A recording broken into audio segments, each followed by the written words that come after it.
आज सद्भावना सम्मेलन का अंतिम दिन है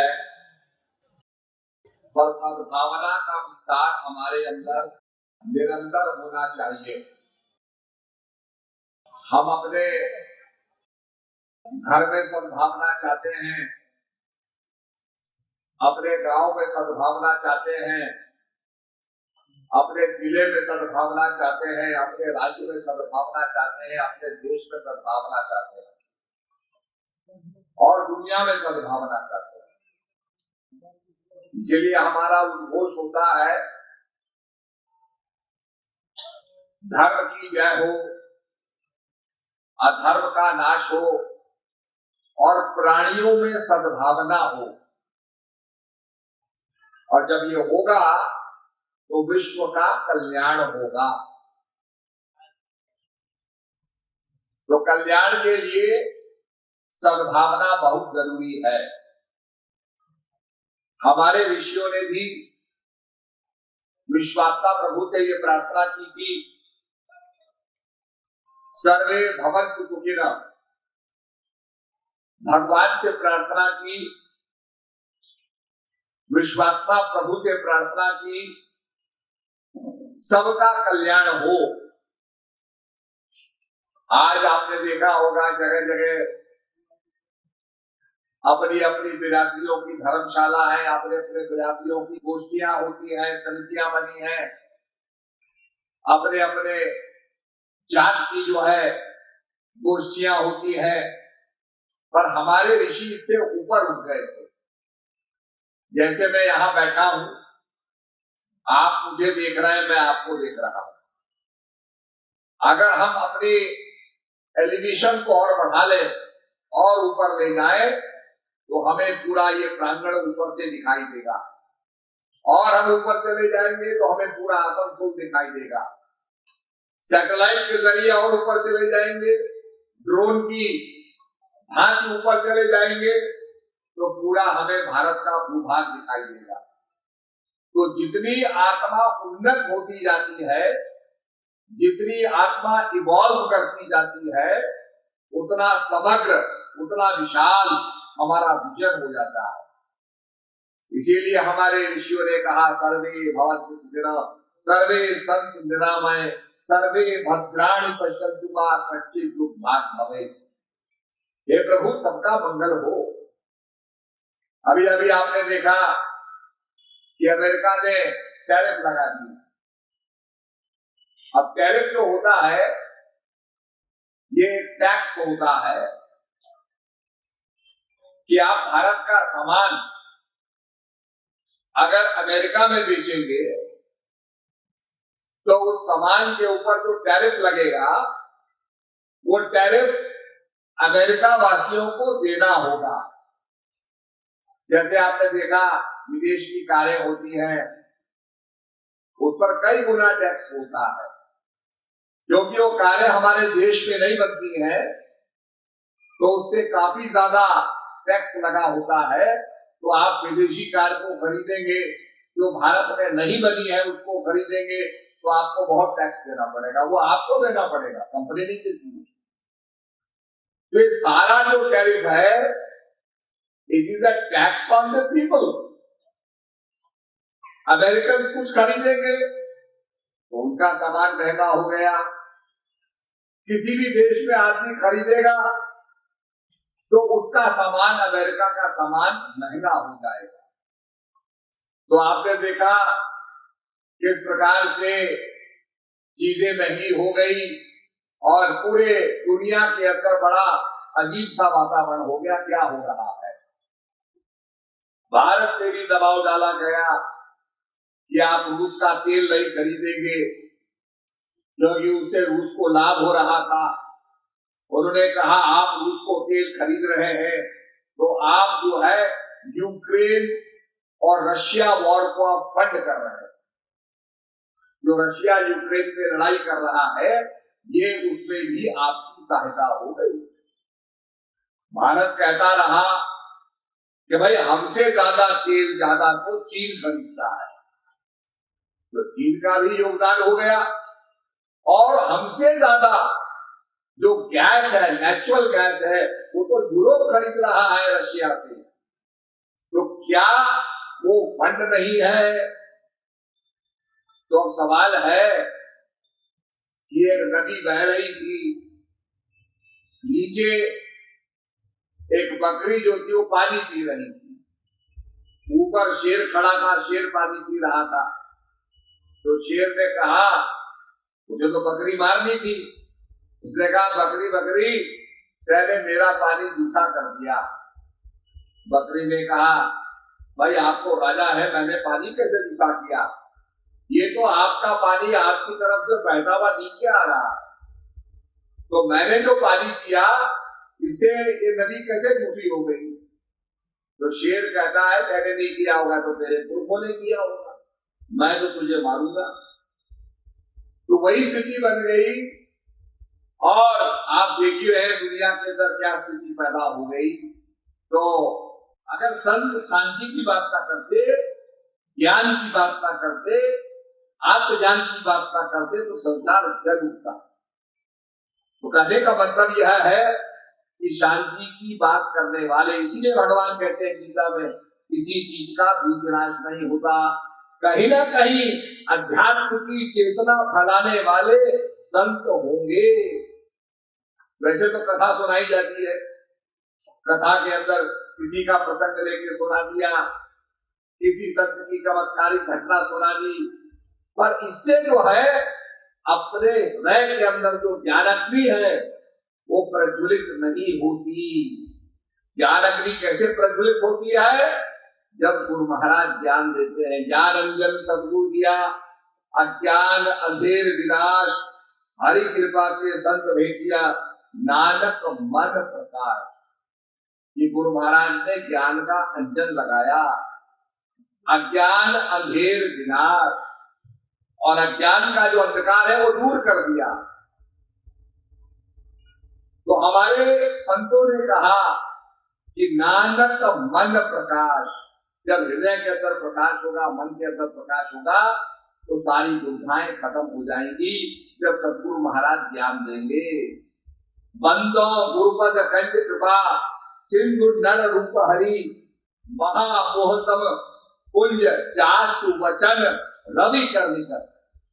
संत शिरोमणि तुलसीदास जी कहते हैं, मैं गुरु महाराज के चरणों की वंदना करता हूँ। बंदो गुरुपद कंज कृपा, जो कृपा के समुद्र हैं। और कहा जासु वचन रवि कर, जिनके वचन रवि की करनी कर। रवि की करनी क्या है? प्रकाश करना। अभी देखिए कितनी ट्यूबलाइट चल रही है, इतना सब कुछ करने बाद भी रात्रि का अंधकार दूर नहीं हुआ, फिर भी डार्कनेस कहीं ना कहीं है, अंधकार है। पर जब सूर्य निकलता है तो इन चीजों की आवश्यकता नहीं होती, पूर्ण रूपेण प्रकाश हो जाता है। थोड़ा थोड़ा जो है प्रज्वलित हो जाता है, प्रकाशित हो जाता है। तो ऐसे ही दास वचन नवी करनी कर, कि उनके वचन बल्ब की करनी नहीं करते, उनके वचन दीपक की करनी नहीं करते, उनके वचन किसी नग्न की करनी नहीं करते, बल्कि सूर्य की करनी करते हैं, जो सारे भूभाग को प्रकाशित कर देता है। पृथ्वी का जो हिस्सा, पृथ्वी तो घूम रही है, जो हिस्सा सूर्य की तरफ पड़ता है, the area that faces the sun becomes illumined। जो हिस्सा सूर्य की तरफ मुड़ता है, दिखता है, तो वो प्रकाशित हो जाता है। ऐसे ही जो व्यक्ति भगवान के सम्मुख आ जाता है, भगवान का अनुभव प्राप्त करता है, वो भी प्रकाशित हो जाता है, उसके हृदय में भी प्रकाश हो जाता है। बहता था वह गाद था, लोक वेद के साथ, पहले में सतगुरु मिला, दीपक दीना हाथ, दीपक दीना हाथ सो मस्त दे लखाए, और कोट जन्म का पंथ था कल में पहुंचा जा। 84 लाख योनि भोगते भोगते हम कर्म करेंगे, भोगेंगे। इसलिए हमारे पुराणों में राजा इंद्र का उदाहरण आता है। राजा इंद्र ने गायों के सिंग पर स्वर्ण मुद्राएं बांध करके उनको दान ले दिया।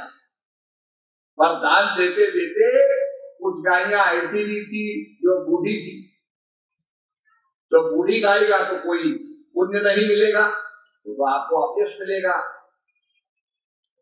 तो जब राजा जनक धर्मराज के सामने जाते हैं तो धर्मराज ने कहा, राजन आपने बड़े पुण्य कमाए, आपने कई गायों का दान किया है, उनके सिंगों पर स्वर्ण मुद्राएं बांध करके आपने दान किया है, पर कुछ आपने बूढ़ी गाय भी दान कर दी है।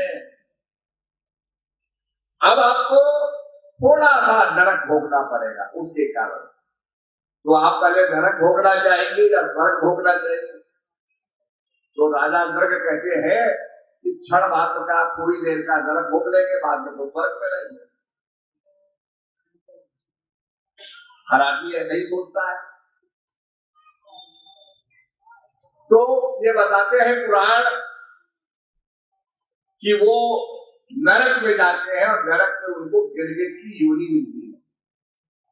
गिरगिट की योनि मिली, गिरगिट बने, भूख लगी, एक पतंगा मारा, पाप किया, दूसरा पतंगा मारा, पाप किया, और खाते खाते खाते खाते वो पाप बढ़ता गया, पुण्य जो है खत्म होता गया, और राजा नरक वहां से निकल नहीं पाए। सारा जो पुण्य था उनका क्षीण हो गया। जैसे आप लोग दार्जिलिंग जाते हो, अब दार्जिलिंग में पैसे खत्म हो जाए तो क्या होता है? चलो भाई, नीचे कितनी भी गर्मी पड़े आपको निकलना पड़ेगा, क्योंकि आपके पैसे खत्म हो गए, अब चलो। ठीक इसी प्रकार से पुण्य क्षीण हो जाते हैं और पेड़ छोड़ हो जाते हैं, तो आदमी को मृत्युलोक में आना पड़ता है। ये शास्त्रों ने उदाहरण बताए हैं, पर भगवान गीता में कहते हैं, अर्जुन मेरा एक ऐसा परम धाम है जहां पहुंचने के बाद जीव लौटता नहीं है। द पॉइंट ऑफ सैचुरेशन, जहां जीव पहुंचने के बाद आवागमन में नहीं आता, उसका कल्याण हो जाता है, उसका मोक्ष हो जाता है। आप देखेंगे कि पानी में आप जाओ, जिनको तैरना नहीं आता वो पानी में अगर जाए, कूद जाए, जो कि पानी बड़ा अच्छा लगता है, लोग उसमें तैरते रहते हैं, तो बहुत से लोग सोचते हैं कि हम कूद जाएंगे, हम भी तैरते रहेंगे, तैरना आता नहीं, तो पानी में डूबते हैं। तो पानी में जो जाएगा और उसको स्विमिंग नहीं आती है, तैरना नहीं आता है, तो डूबेगा। किसी भी पानी में आप कूदो तो आप डूब जाएंगे। और तैरना भी अगर आता हो, किसी नदी जो बड़ा प्रवाह है, जिसका नहर का बड़ा प्रभाव, उस पर चले जाओगे तो उसमें फंस जाओगे। अगर कहीं भंवर है, बड़ी तेजी से पानी घूम रहा है, उस पर चले जाओगे, उसमें फंस जाओगे तो उसमें डूब जाओगे। तो ऐसे ही आप अगर समुद्र में कूदो तो आप डूब जाओगे, अगर तैरना नहीं आता है। पर एक ऐसा समुद्र है इजराइल और जॉर्डन के बीच में, जिसको कहा जाता है डेड सी। और वो डेड सी जो है, हम भी वहां गए और हमने देखा वो बहुत बड़ा समुद्र है, पहाड़ों से पानी आता है, पानी में नमक होता है, और वो नमक समुद्र में जाकर के मिलता है। वहां गर्मी पड़ती है क्योंकि वो तो डेजर्ट है, गर्मी पड़ती है तो पानी एवेपोरेट करता है, वाष्प बनता है और भाप बन के नमक छूट जाता है। तो उस पानी की सैलिनिटी, जो उसका नमकत्व है, वो बहुत ज्यादा होता है, बहुत ज्यादा नमक होता है। उसकी इतनी डेंसिटी होती है कि आप उसमें कूद जाओ, आपको तैरना भी नहीं आए, पैर चलाना भी नहीं आए, आप उसमें डूब ही नहीं सकते,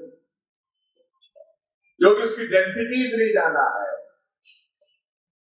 तो एक ऐसा भी समुद्र है, बाकी समुद्र में जाके कूदोगे तो फिर जाके गिरके डूब जाओ, पर डेड सी एक ऐसा समुद्र है जिसमें कूदने के बाद आप तैरते रहेंगे, फ्लोट करते रहेंगे, आप डूबेंगे नहीं। ऐसे ही भगवान कहते हैं कि मेरा एक ऐसा परम धाम है जहां पहुंचने के बाद जीव लौटता नहीं है, द पॉइंट ऑफ सेचुरेशन, जहां पहुंचने के बाद मुक्ति हो जाती है, आदमी इनर्ट हो जाता है। आप कहेंगे ऐसा कैसे हो सकता है? तो मैं आपको दूसरा उदाहरण दूंगा,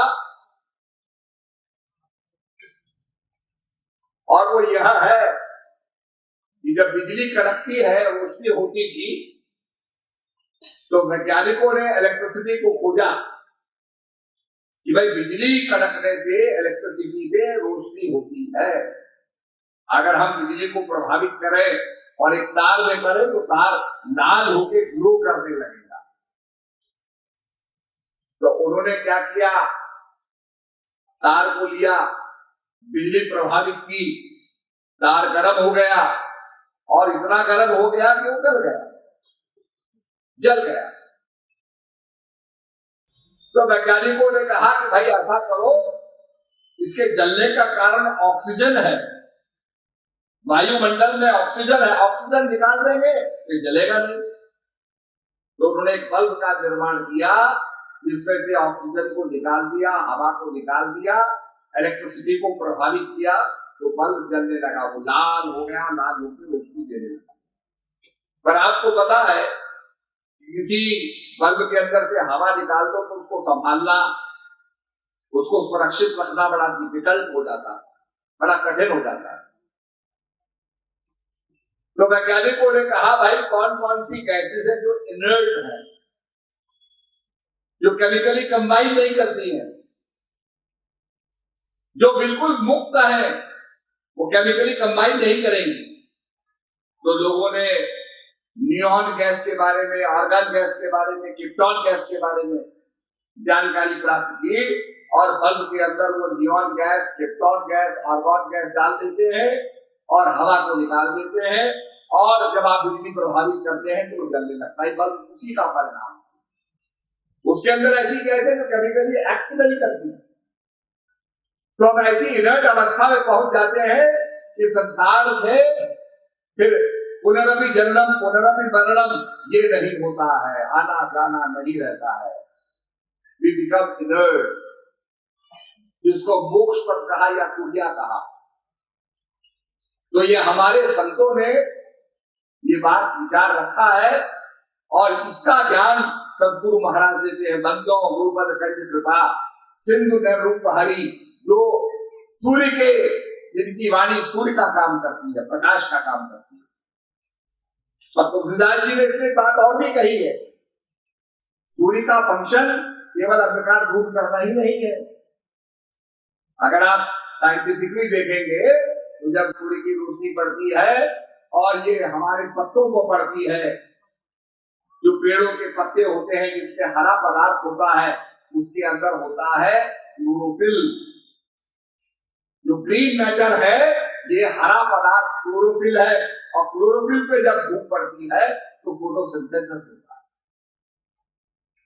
वो कार्बन डाइऑक्साइड को ऑक्सीजन में परिणत करता है। इसलिए कहते हैं पेड़ लगाओ तो स्वच्छ हवा होगी, और पेड़ जहां नहीं होंगे वहां प्रदूषित हवा होगी। बम्बई में बिल्डिंग बनी है तो वहां स्वच्छ हवा बड़ी मुश्किल से होती है, पॉल्यूशन होता है। तो इसलिए फोटोसिंथेसिस का मतलब प्राण वायु, जो ऑक्सीजन, जो प्राण वायु है हमारे लिए। जब आदमी अस्पताल में जाता है, श्वास की दिक्कत होती है तो उसको ऑक्सीजन लगाते हैं, प्राण वायु देते हैं। तो सदगुरु महाराज की जब कृपा होती है तो ज्ञान प्राप्त होता है, ज्ञान के साथ साथ फोटोसिंथेसिस होता है, जो प्राण तत्व है उसका भी ज्ञान प्राप्त होता है। तुम्हारे प्राण क्या है? गिरनार घाटी में महिषासुर ने सब देवताओं को मार मार के लगा दिया। सारे देवता उस घाटी में आ गए, केदार घाटी में आ गए और वहां रहने लगे। एक दिन उन्होंने देखा कि बड़े अद्वितीय सुंदरी, बहुत रूपवती एक देवी प्रकट होकर के खड़ी है। देवताओं ने पूछा आप कौन हैं? तो देवी कहती है मेरा नाम स्कंद माता है और मैं तुम्हारी माता हूं। मैंने ये वचन दिया था कि जब जब तुम पर विपदा पड़ेगी मैं तुम्हारी रक्षा करने आऊंगी। तो सारे देवताओं ने स्तुति की, या देवी सर्वभूतेषु शक्ति रूपेण संस्थिता नमस्तस्यै नमस्तस्यै नमस्तस्यै नमो नमः। या देवी सर्वभूतेषु बुद्धि रूपेण संस्थिता नमस्तस्यै नमस्तस्यै नमस्तस्यै नमो नमः। ये भगवती तुम शक्ति स्वरूपा हो, हम तुम्हें नमस्कार करते हैं नमस्कार करते हैं नमस्कार करते हैं। और आइंस्टाइन क्या कहते हैं, ये सारा संसार कैसे बना? तो आइंस्टाइन कहते हैं energy equals to mass into velocity of light squared, E equals to mc squared. सारा पदार्थ जगत जो है ये एनर्जी का ही, शक्ति का ही रूपांतरित स्वरूप है। ये एनर्जी का ही रूपांतरित स्वरूप है। हम जब चेन रिएक्शन करते हैं और चेन रिएक्शन से आइसोटोप से अणु का विस्फोट करते हैं तो चेन रिएक्शन पैदा होता है और जो आपके एटम के अंदर जो शक्ति होती है वो प्रकट हो जाती है, प्रचंड हो जाती है और इतनी विनाशकारी होती है कि जैसे नटराज जब करते हैं सारा संसार ढकने लगता है, ऐसे ही जब अणु का विस्फोट होता है तो भयंकर उसमें से ऊर्जा निकलती है। तो मैं ये कहना चाहता हूं कि वो शक्ति जो निकलती है उसी शक्ति की आराधना देवताओं ने की और अपने अपने आयुध भगवती को दिए। भगवती को जब आयुध मिले, शक्तियां मिली, सारे आयुध मिले तो भगवती ने महिषासुर को मारा, बंद कर दिया महिषासुर का। और भगवती ने कहा कि मेरा वचन है कि मैं तुम्हारी रक्षा करने आऊंगी। तो भगवती ने रक्षा की, इसीलिए मां कहते हैं हम लोग।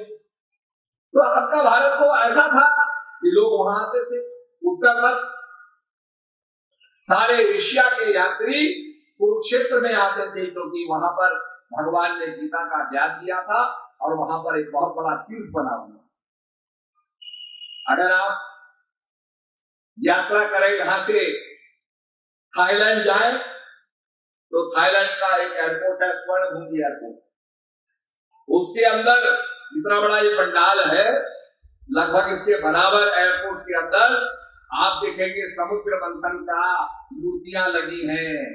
एक तरफ देवता है, एक तरफ दानव है और मद्राचल पर्वत में समुद्र मंथन हो रहा है, तो चर्निंग ऑफ द ओशन जो हमारे भारत की गाथा है। जहां अमृत मंथन हुआ, जहां 14 रत्न निकले, वो गाथा को उन्होंने पूरा मूर्ति रूप करके और अपने एयरपोर्ट को डेकोरेट किया हुआ। आश्चर्य हो जाता है।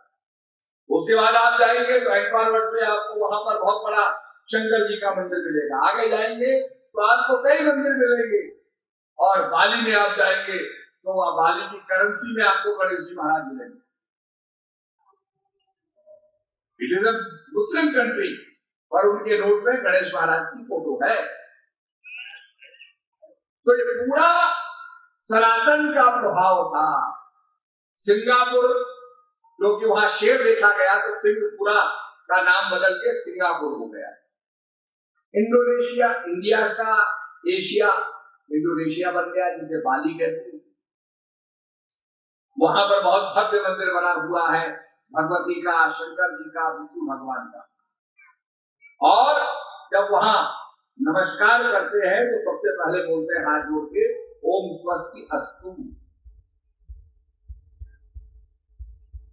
अतः उसका जवाब है ओम शांति शांति। रक्षा सूत्र पहनते हैं वो। हमारी जो रामायण है उसके प्रसंग वो गाते हैं। तो हमने पूछा भाई तुम कौन हो? कैसा? हम तो मुसलमान है पर हम सीता भी बनते हैं, राम भी बनते हैं, ये हमारे पूर्वज हैं।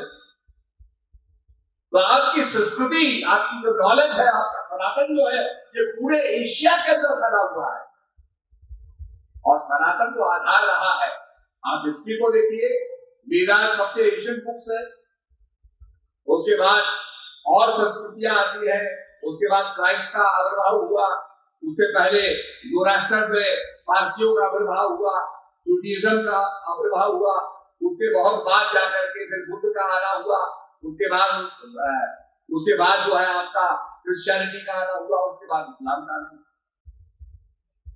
तो प्रारंभ में तो ये भी है जहां पर पुस्तकें नहीं थी, केवल सुन करके याद किया जाता था, उसे कहते सुनना कहते हैं श्रुति, और याद करना कहते हैं स्मृति।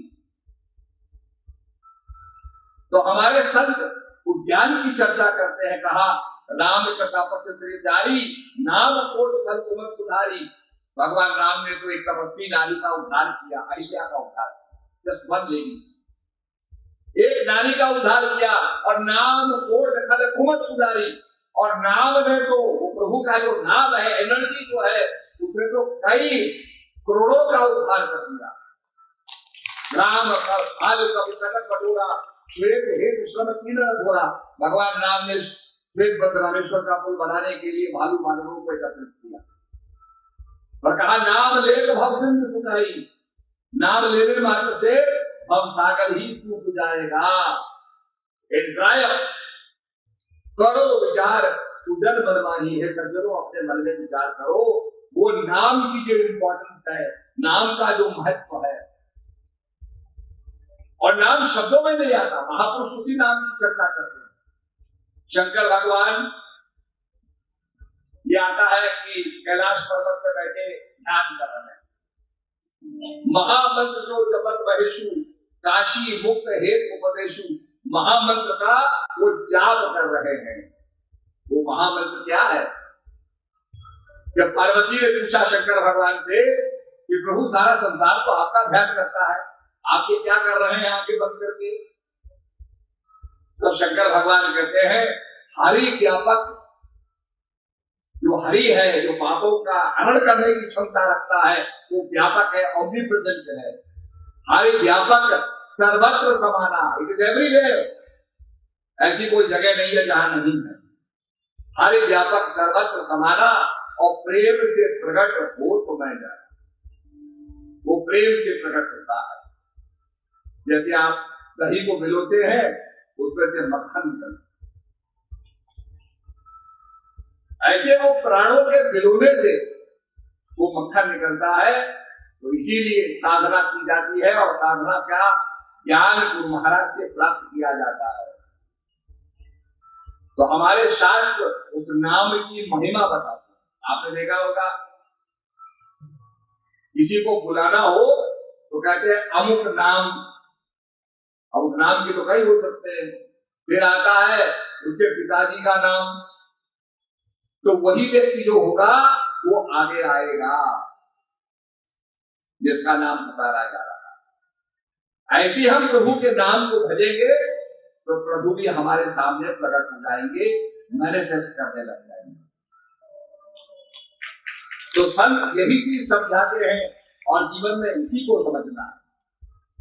एक दफे किसी ने कहा समुद्र से, तुम इतना बड़ा तुम्हारा विशाल आकार है, पर तुम खरे के खरे हो, तुम्हारे पानी का उपयोग नहीं होता, उसकी बड़ी सैलिनिटी होती है, बड़ा नमकीन होता है, समुद्र का पानी पियो तो किसी काम नहीं आता। अभी बड़ी खुशी की बात है कि आपके कांदलापुर से लेकर के और आपके राजस्थान तक एक कैनाल बन रही है, जिस कैनाल से आप ट्रांसपोर्ट करेंगे, सामान को ले जाएंगे। तो यह भी आपने बहुत बड़ी उपलब्धि, पर उस पानी का उपयोग नहीं होगा। आप चाहो कि समुद्र के पानी से आप खेती कर लो, तो आप नहीं कर लो। तो किसी ने कहा भाई तुम्हारा इतना बड़ा आकार है, पर तुमको हो खारे के खारे, और ये नदियां। तो देखने वाले ने कहा भाई नदियां तो बहती रहती है, बांटती रहती है, बांटती रहती है, समुद्र कुछ बांटता नहीं, उन्हें समा लेता आपने। तो अगर बांटने की प्रवृत्ति रहेगी आपके अंदर कि हम बांटे, समाज को कुछ दें, तो निश्चित रूप में हम नीचे के नीचे रहेंगे। जैसे नदियां बांटते हुए चलती है, प्यास बुझाते हुए चलती है, तो नदियां का पानी मीठा रहता है। तो आइए हम अपने देश के अंदर, अपने जीवन के अंदर सद्भावना को फैलाते हुए देश को मजबूत बनाएं और अध्यात्म से देश को महान बनाना। कहते हैं राजा की पूजा तो केवल अपने डोमेन में होती है, जहां उसका राज्य होता है वही राजा की पूजा होती है, पर ज्ञानी की पूजा सर्वत्र होती है। आज हम देखते हैं यूसीएलए अमेरिका में गीता पढ़ाई जा रही है, योग के बारे में चर्चा की जा रही है। अमेरिका के जितने आप देखेंगे एरोड्रम्स हैं, जितने भी वहां पर एयरपोर्ट्स हैं, सब जगह लिखा है योगा रूम्स। आपको योगासन करना है तो आप कमरे में चले जाए। तो ये परिवर्तन आ रहा है। अब योग का मतलब क्या होता है? चित्त वृत्ति दुर्दश्च योगा, चित्त की वृत्तियों का विरोध करना। ये जो संसार में हमारा भटक रहा है, इसको एकाग्र करना। अभी एक कोई कैमरा वाला आ जाए और वो उसका हाथ भी हिल रहा है तो कोई फोटो साफ आएगी? सब ब्लर्ड आएंगी। एक सैनिक निशाना लगा रहा है, उसकी बंदूक कांप रही है तो निशाना नहीं लगेगा।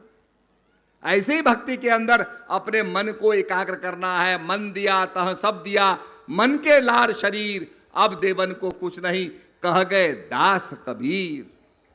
ये संसार में मन भटक रहा है, ये भटकता रहेगा। तो यही मैं आपसे कहना चाहता हूं।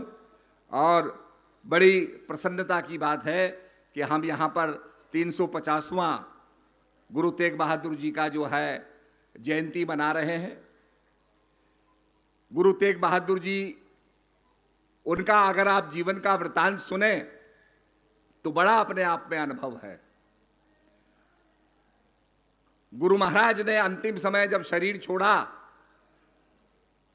तो केवल इशारा दिया भक्तों को कि बकाले में जो है गुरु महाराज प्रकट होंगे, बाबा बकाले।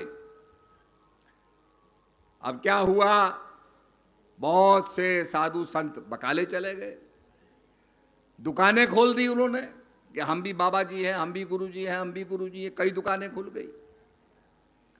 कुछ समय के बाद एक व्यापारी था, उसका नाम था मक्खन शाह। वो मक्खन शाह व्यापार करता था, नौका से माल ले जाके बेचता था, लाता था खरीद करके। तूफान में उसका जहाज फंस गया।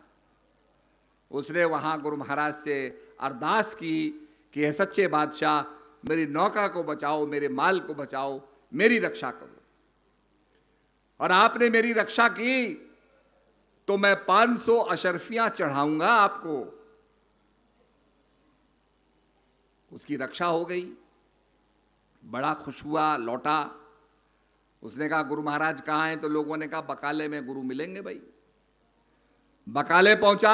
बकाले में उसने देखा कि यहां तो एक नहीं है, ये तो कई गुरु बने हुए हैं। तो उसने सोचा 500 सबको कैसे दूंगा। तो जिस भी गुरु के पास गया उसने 2 सिक्के रख दिए, प्रणाम किया। गुरु जी बड़े खुश हो गए, भाई 2 सोने के सिक्के लिए आया ये।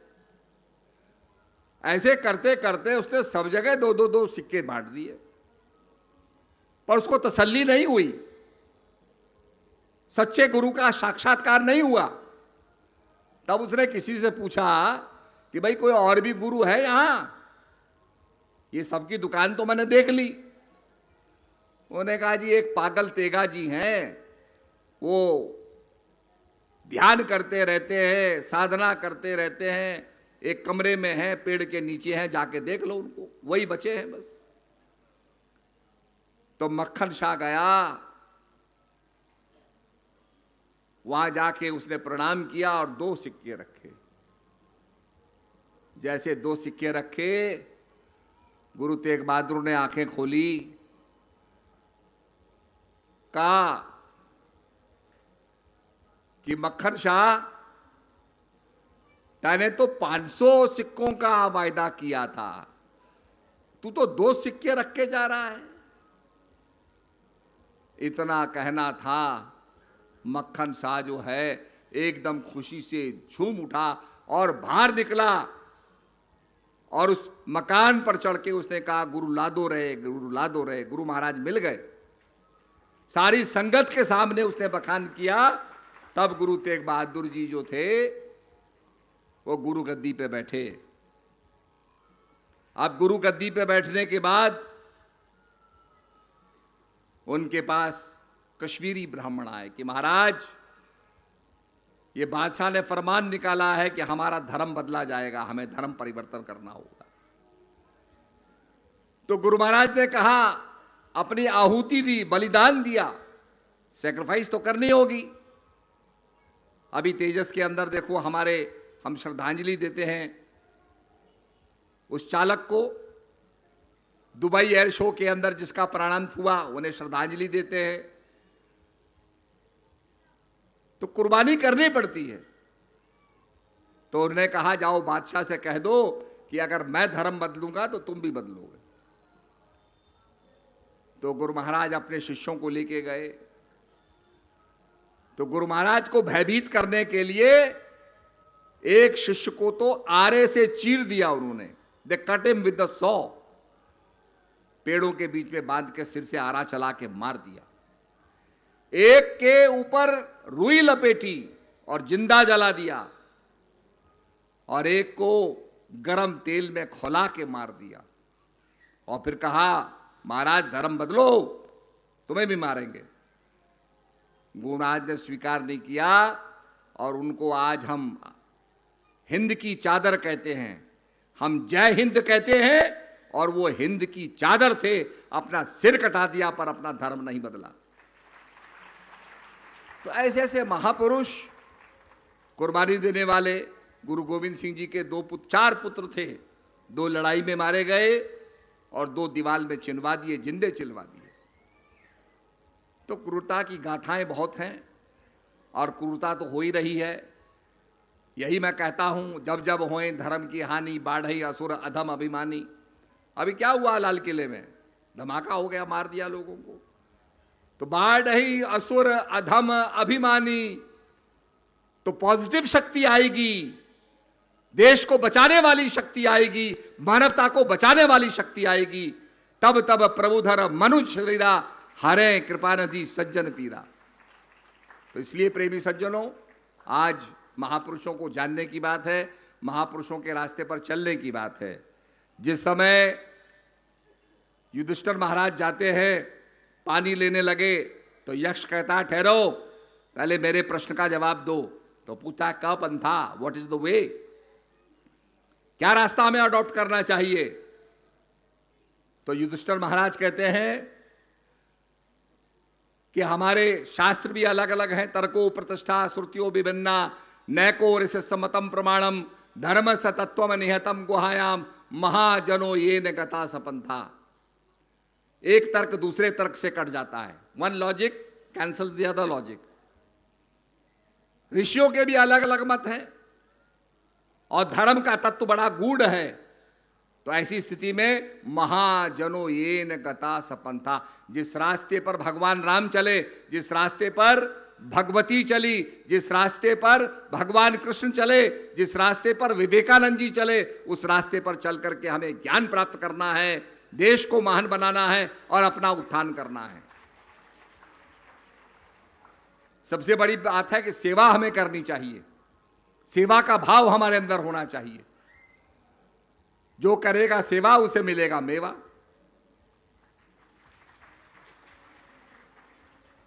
तो अपने माता पिता की सेवा करना। भगवान राम सवेरे उठ करके माता पिता को पहले प्रणाम करते थे। आज तो बच्चा बात मानता ही नहीं है। तो माता पिता की आज्ञा को मानना और अध्यात्म के रास्ते पर चल करके अपने देश को महान बनाने का संकल्प लेना और मानवता का प्रचार करना, ज्ञान का प्रचार करना, यह हमारा लक्ष्य होना चाहिए। इन्हीं शब्दों के साथ सबको मेरा दुआ आशीर्वाद। हरिओम।